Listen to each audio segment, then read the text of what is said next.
ஆண்டவராகிய இயேசு கிறிஸ்துவின் நாமம் மகிமைப்படுவதாக. எனக்கு அன்பான சகோதர சகோதரிகளை, இயேசு கிறிஸ்துவின் நாமத்தினால் உங்களை வாழ்த்துகிறேன். இந்த மாதம் கிறிஸ்மஸ் மாதமாக இருக்கிறபடினால உலகமெங்கும் இருக்கிற கிறிஸ்தவர்கள் எல்லாரும் இயேசு கிறிஸ்துவனுடைய பிறப்பை குறித்து கொண்டாடி கொண்டிருக்கிறார்கள். நம்முடைய தேசத்திலும் ஏராளமான பேர் அந்த கொண்டாட்டத்தில் சந்தோஷப்பட்டு கொண்டிருக்கிறார்கள். இதில் பெரும்பாலும் பார்த்திங்கன்னா ட்ரெஸ் எடுக்கிறதும் இனிப்பு கொடுக்கறதும் பல கொண்டாட்டங்கள் இதில் இருக்கிறது. இதில் ஒரு பிரதானமாக இன்னொரு காரியம் எல்லோரும் செய்கிறாங்க. என்ன அப்படின்னு சொல்லி பார்த்தா, எல்லார் வீட்லேயும் ஸ்டார் கட்டுறாங்க, நட்சத்திரத்தை கட்டி கொண்டிருக்கிறார்கள். பெரும்பாலர் வீட்டில் அதை பார்க்க முடிகிறது. அந்த நட்சத்திரத்தை கட்டியிருக்கிறாங்க. அது ஏன் கட்டுறாங்க அப்படின்னு சொல்லி நாம் பார்த்தோம் அப்படின்னு சொன்னால், எங்கள் வீட்டிலே இயேசு கிறிஸ்து பிறந்திருக்கிறார் என்பதை அறிவிக்கிறார்கள். வேதம் அப்படித்தான் சொல்லுகிறது. அவர்கள் கிழக்கில் கண்ட நட்சத்திரம் பிள்ளை இருக்கும் ஸ்தலத்தின் மேல் வந்து நின்றது என்று சொல்லப்படுது. இயேசு கிறிஸ்து பிறந்த இடத்திற்கு மேலாக நட்சத்திரம் வந்து நின்றது என்று வேதம் சொல்லுகிறது. அதைத்தான் இன்றைக்கு மக்கள் அறிவிக்கிறார்கள். எங்கள் வீட்டிலே, எங்கள் உள்ளத்திலே இயேசு கிறிஸ்து பிறந்திருக்கிறார் என்பதை அவர்கள் அறிவிக்கிறார்கள். எங்கள் உள்ளத்திலே இயேசு கிறிஸ்து பிறந்திருக்கிறார், எங்கள் இல்லத்திலே இயேசு கிறிஸ்து பிறந்திருக்கிறார் என்பதை அறிவிக்கிறார்கள். இந்த நட்சத்திரம் மூலமாக நாம் கற்றுக்கொள்ள வேண்டிய சில பாடங்கள் இருக்கிறது. அது என்னன்னு பார்த்தோம்னா, வேதம் சொல்லுகிறது, அந்த நட்சத்திரம் அவருடைய நட்சத்திரமாக இருந்தது. அந்த நட்சத்திரம் கிழக்கிலே தோன்றிய அந்த நட்சத்திரம் அவருடைய நட்சத்திரமாக இருந்தது என்று சொல்ல, அந்த நட்சத்திரம் அவருடைய நட்சத்திரம். வேதத்தில் அநேக இடத்துல பார்க்குறோம். பல ராஜாக்கள், பல மக்கள் சொல்கிறாங்க, ஆண்டவரே நான் உம்முடையவன் என்று சொல்கிறாங்க. சில பேர், ஆண்டவரே உங்கள் கூட நான் வருவேன் அப்படின்னு சொல்கிறாங்க. சில பேர் நான் உங்களோடே இருப்பேன் அப்படின்னு சொல்கிறாங்க. தாவீது ராஜா சொல்லும்போது நான் உம்முடையவன் ஆண்டவரே அப்படின்னு சொல்கிறாங்க. வேதம் நட்சத்திரத்தை பார்த்து சொல்லுகிறது, அது இது ஆண்டவராகிய இயேசு கிறிஸ்துவோடைய நட்சத்திரம் என்று சொல்லுகிறது. அப்போ நட்சத்திரத்தை நான் கட்டுகிறேன்னா நாம் அவருடையவர்களாக இருக்கிறோமா என்ற கேள்வியும் எழுப்புகிறது. ரெண்டாவது காரியம், அந்த நட்சத்திரம் என்ன செஞ்சது அப்படின்னு சொன்னால், கிழக்கிலிருந்து சாஸ்திரிகளை அழைத்து கொண்டு பிள்ளை இருக்கும் இடம் வரைக்கும் கொண்டு வந்தது. வேதம் இப்படிதான் சொல்லுகிறது. அந்த சாஸ்திரிகளை கிழக்கிலிருந்து கொண்டு வந்து இயேசு கிறிஸ்து இருக்கும் இடம் வரைக்கும் அதை அழைத்து கொண்டு வந்ததை பார்க்கிறோம். ஒரு உன்னதமான ஒரு பணியை அது செய்திருக்கிறது.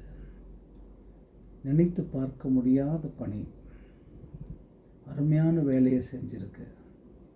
இயேசு கிறிஸ்து பிறந்திருக்கிறார் என்று அவர்களுக்கு தன்னை காண்பித்து அதோடு நிற்காமல் அவர்களை அழைத்து கொண்டும் வந்திருக்கிறது. ஸோ இன்றைக்கு அது நம்மிடத்தில் என்ன கேள்வி கேட்கிறது? உங்கள் வீட்டில் இயேசு கிறிஸ்து பிறந்திருக்கிறார் என்று சொன்னால், உங்கள் இல்லத்திலே இயேசு கிறிஸ்து பிறந்திருக்கிறார் என்று சொன்னால், எத்தனை பேருக்கு அந்த இயேசு கிறிஸ்து பிறப்பை அறிவித்திருக்கிறீர்கள், அவர்களை அழைத்து கொண்டு வந்திருக்கிறீர்கள் என்ற ஒரு கேள்வி நம்மோடு கேட்கிறது. மூன்றாவது என்ன அப்படின்னு சொன்னால்,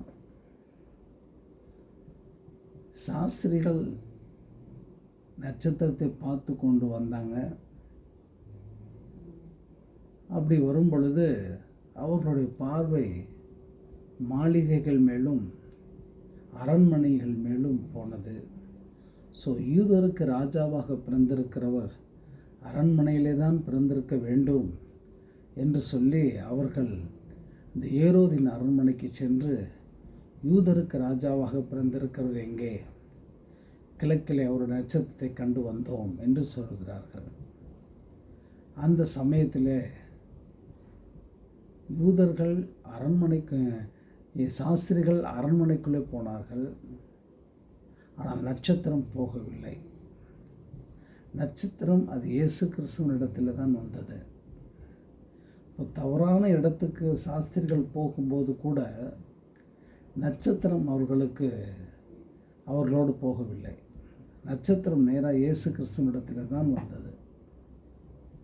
இப்போ இன்றைக்கு அநேக கிறிஸ்தவர்கள் தவறான இடத்திற்கு போகக்கூடாது என்பதை இன்றைக்கு அந்த நட்சத்திரம் நமக்கு சொல்லிக் கொடுக்கிறது. நான்காவது, அந்த நட்சத்திரத்தை சாஸ்திரிகள் பார்க்கும்போது ஆனந்த சந்தோஷம் அடைந்தார்கள்.